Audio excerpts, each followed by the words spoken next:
Early 1917, the Russian Empire was in chaos. The Tsar's political opponents launched a revolution in Petrograd, and the 300-year Romanov dynasty came to an end. Some Russians were optimistic and looked forward to the country's first-ever elections, and perhaps even peace. But for others, like Bolshevik leader Vladimir Lenin, the year of revolution wasn't over yet.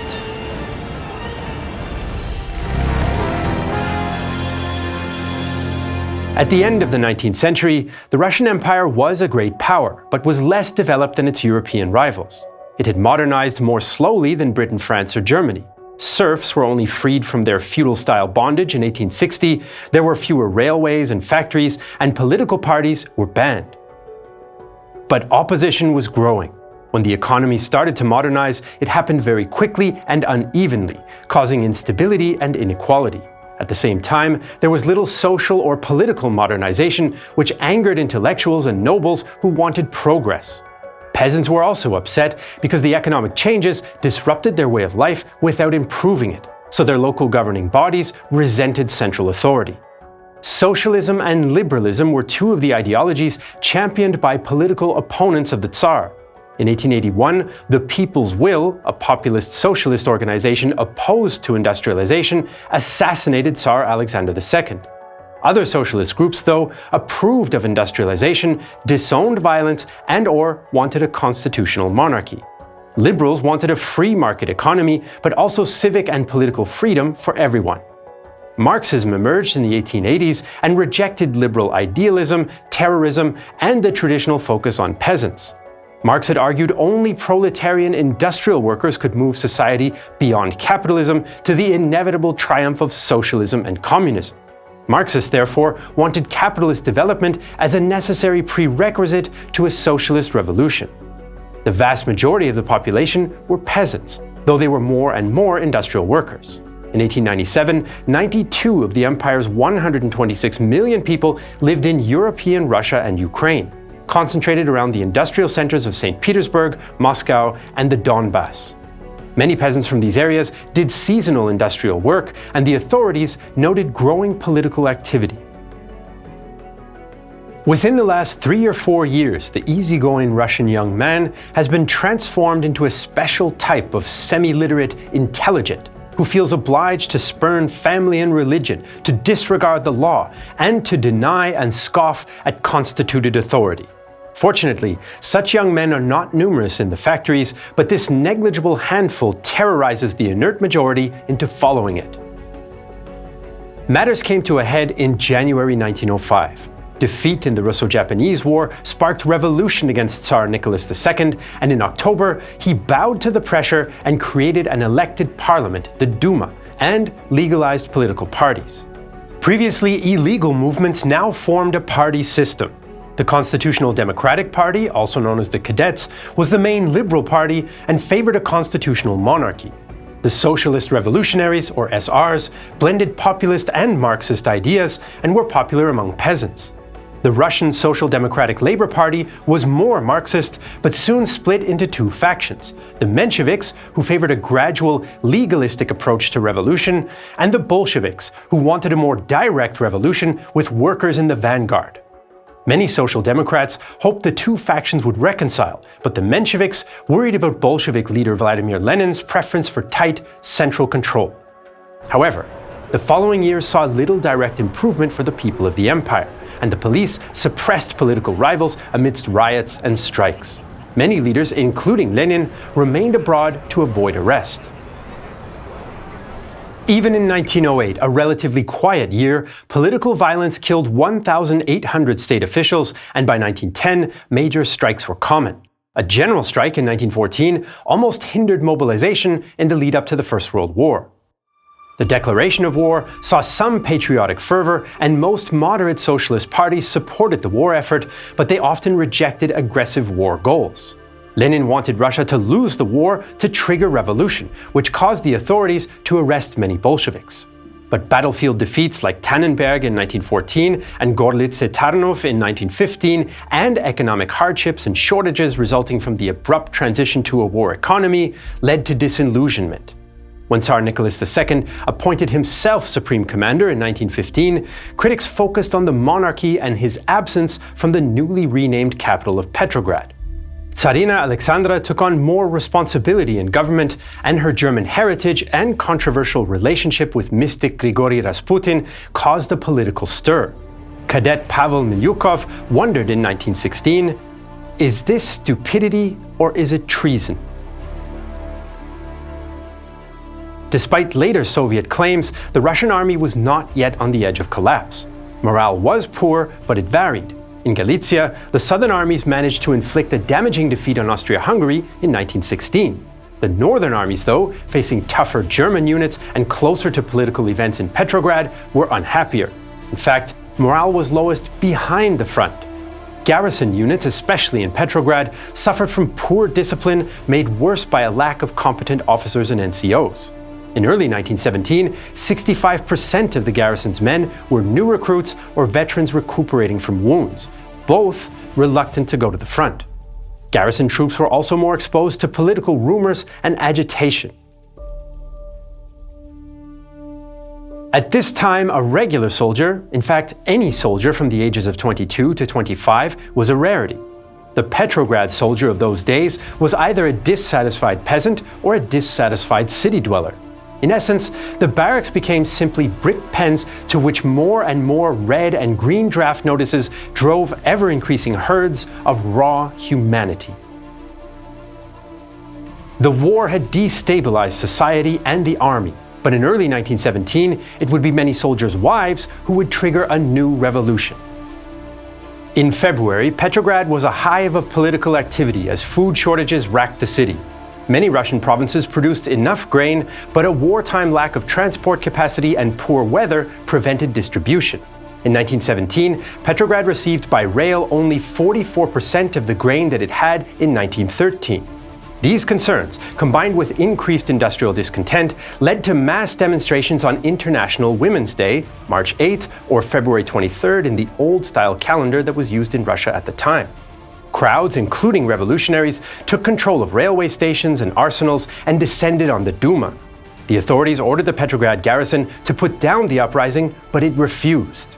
Few military commanders or Duma members were willing to support the Tsar. Instead, they encouraged him to abdicate to save the country. He agreed to hand the throne over to his brother, Grand Duke Mikhail, who refused in favor of forming an elected constituent assembly, essentially ending the 300-year Romanov dynasty. Nicholas was shocked. It turns out Misha renounced the throne.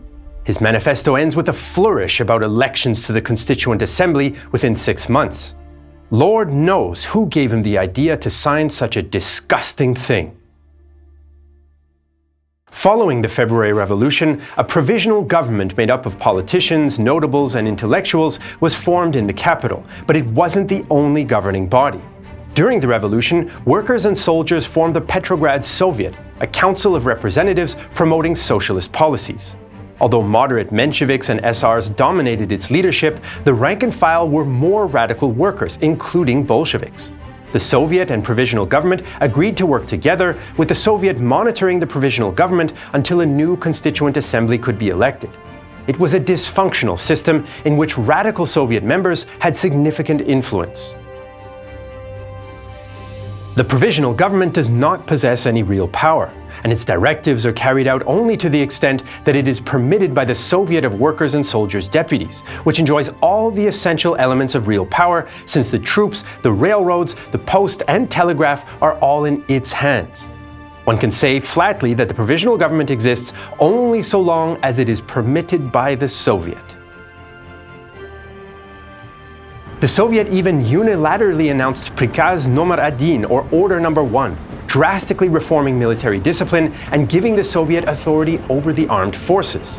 The Soviet also forced the provisional government to abandon offensive war goals for more defensive ones known as defensism. Meanwhile, peasants in the countryside started appropriating land from nobles and establishing their own committees. The provisional government delayed land reform until the formation of a new constituent assembly, a decision which fed rural disorder. As a result, some peasant soldiers on the front deserted to return home and get their share of the land. In April, Lenin returned to Russia and released a manifesto predicting the inevitable collapse of the bourgeoisie provisional government. This caused alarm within the Menshevik Soviet leadership, who wanted to let the bourgeois revolution peacefully run its course. Another problem was Bolshevik infiltration of their defeatist ideology into frontline forces. Although some units became heavily Bolshevized, the failure of the July 1917 Kerensky offensive wasn't just because of Bolshevik agitation. While some soldiers refused to continue the attack, most remained willing to defend and did not necessarily want to abandon the war entirely. Even so, the provisional government was suspicious of Lenin and promoted theories that he was a German-sponsored agent. Germany had facilitated Lenin's return to Russia and provided some money. But although they were pleased with the instability in Russia, it's unlikely that Berlin directed Lenin's actions. The political situation in Petrograd got worse over the summer. Soon demonstrators, including workers and soldiers, were calling for all power to the Soviets. In mid-July, the capital was shaken by another near revolution. On July 16th, demonstrators took to the streets of Petrograd yet again. At their head was the 1st Machine Gun Regiment, a heavily Bolshevized garrison unit. The crowd descended on the Taurida Palace, home to the provisional government and the Soviet, and clashed with loyalist Cossack troops on the way, resulting in 6 killed. But when the roughly 10,000-strong crowd reached the palace, even the demonstrators weren't sure what to do. Lenin belatedly arrived in the city, but refused to even address the crowd. Although more militant Bolsheviks pushed for revolution, many leaders felt the time was not right and it would only invite retaliation. As debate raged, Menshevik-turned-Bolshevik Leon Trotsky helped calm down the crowd and disperse them. The so-called July Days was a confused affair, as once again, radical grassroots movements outpaced revolutionary leadership. But the provisional government response was definitive. Police arrested leading Bolsheviks and suppressed Bolshevik organizations, although Lenin escaped to Finland. The provisional government enjoyed a boost in support as they framed the event as a German-sponsored Bolshevik plot to hijack the February Revolution. At a Bolshevik demonstration soon after, teenager Edvard Dune recalled, "The demonstration turned out to be most unimpressive.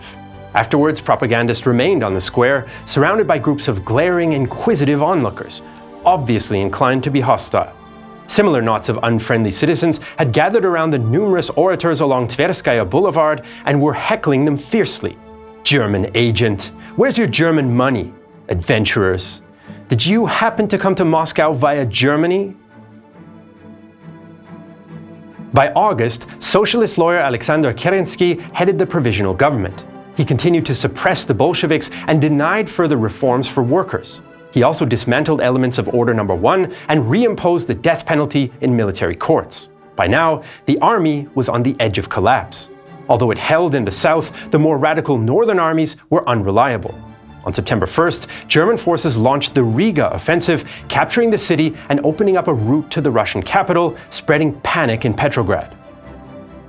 On September 10th, General Lavr Kornilov, commander-in-chief of the Russian army, withdrew troops from the front and sent them to Petrograd, supposedly to restore order.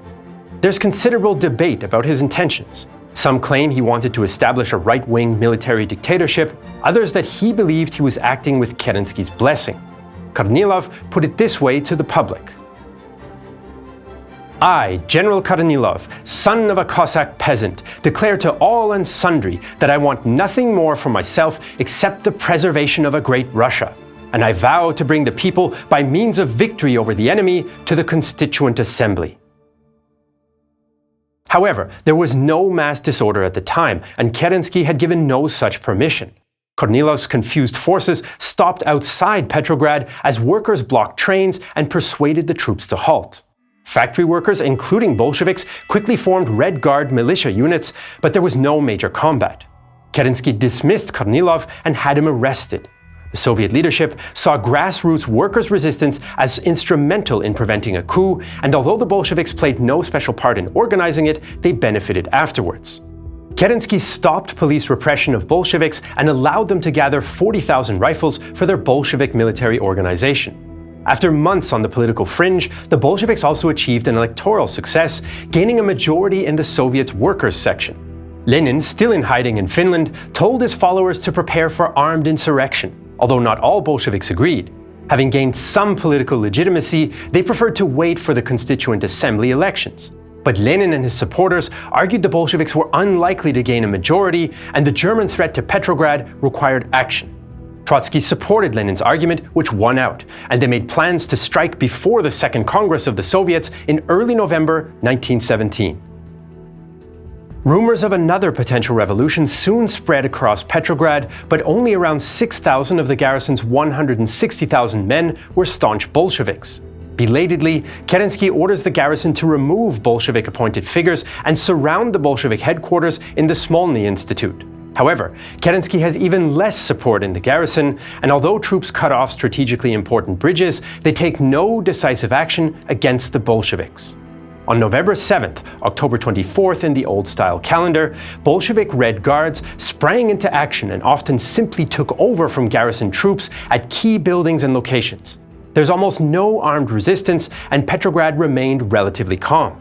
Only at the Winter Palace, the headquarters of the provisional government, was there a small-scale battle.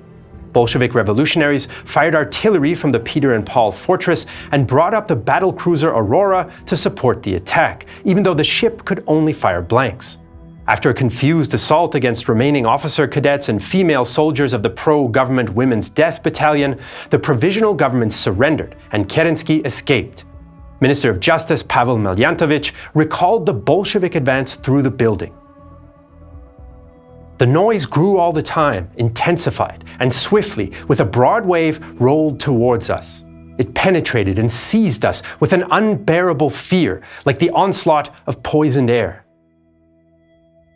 As few as 5 people died in Petrograd, but in Moscow, there's more violence. The Bolsheviks had less support there, and there were more government troops. 15,000 armed workers seized important buildings and junctions before heading to the Kremlin.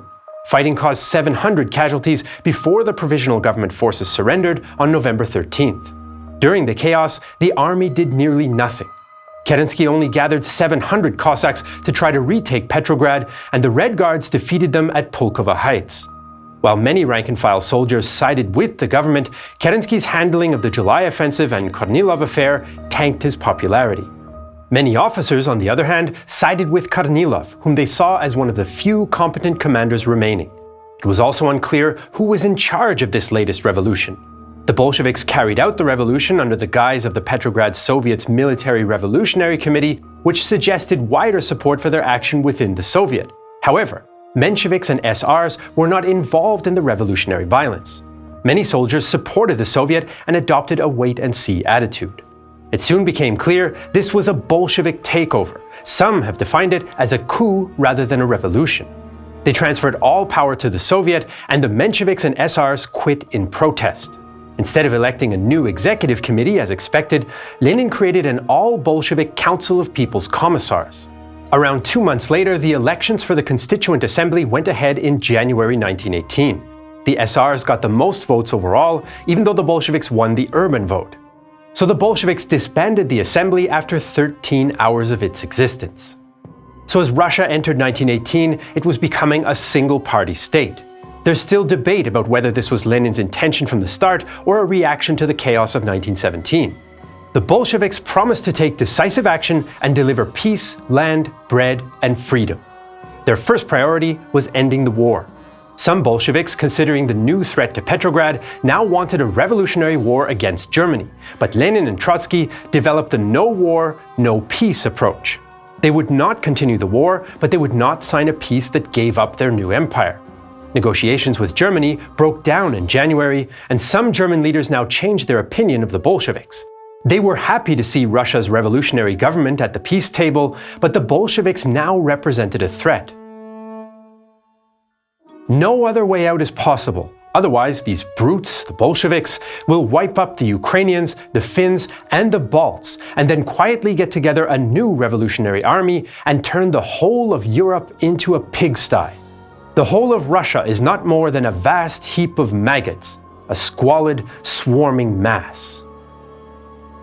The Central Powers then advanced against the passive Russian forces, which forced the Bolsheviks to sign the Treaty of Brest-Litovsk in March. Russia gave up Ukraine, Poland, Belarus, Lithuania, Latvia, and Estonia, as well as Caucasian territories, around 34% of the old Russian Empire's population. It was hugely controversial with many groups in Russia, although most affected areas were already under German occupation. The Bolsheviks also acted on the home front. The decree on workers' control endorsed worker demands to take over the management of industry, although stopped short of total control, while the land socialization law incorporated peasant demands for land reform. But all this did little to stabilize post-revolutionary Russia. Hunger and food distribution were still problems, so the Bolsheviks requisitioned grain by force, damaging relations with the peasants. We are told, "I am requisitioning food from you."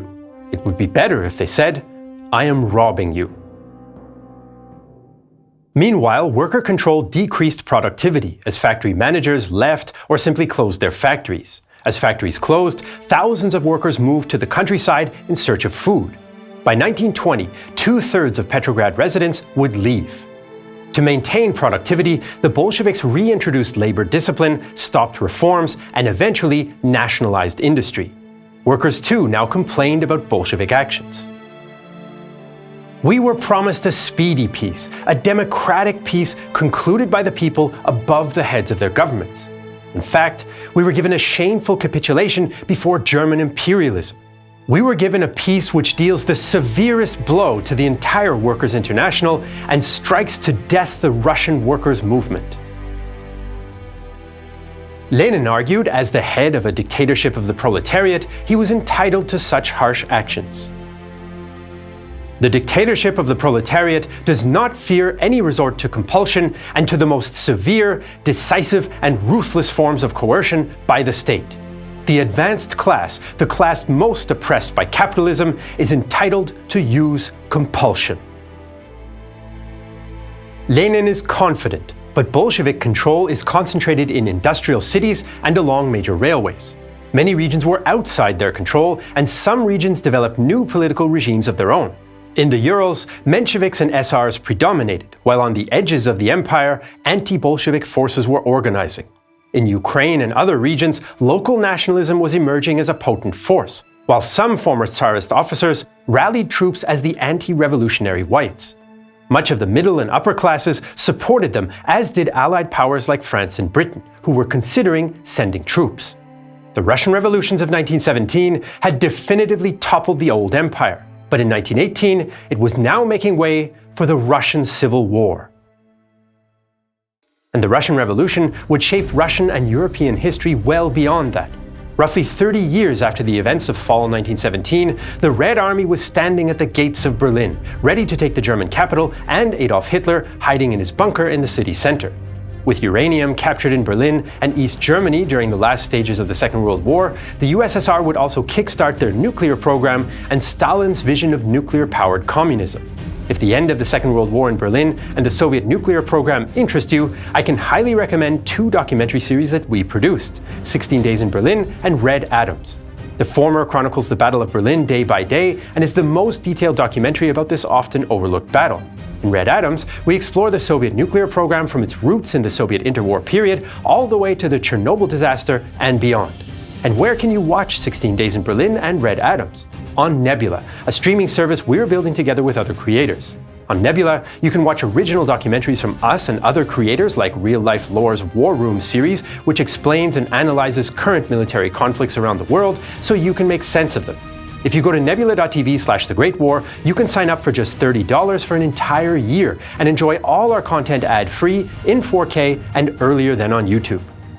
Again, that's nebula.tv/The Great War for a great deal that also supports our work here directly. As usual, you can find all the sources for this episode in the video description below. If you're watching this video on Nebula or Patreon, thank you so much for the support. We couldn't do it without you. I'm Jesse Alexander, and this is a production of Real Time History, the only history channel riding the fine line between stupidity and treason.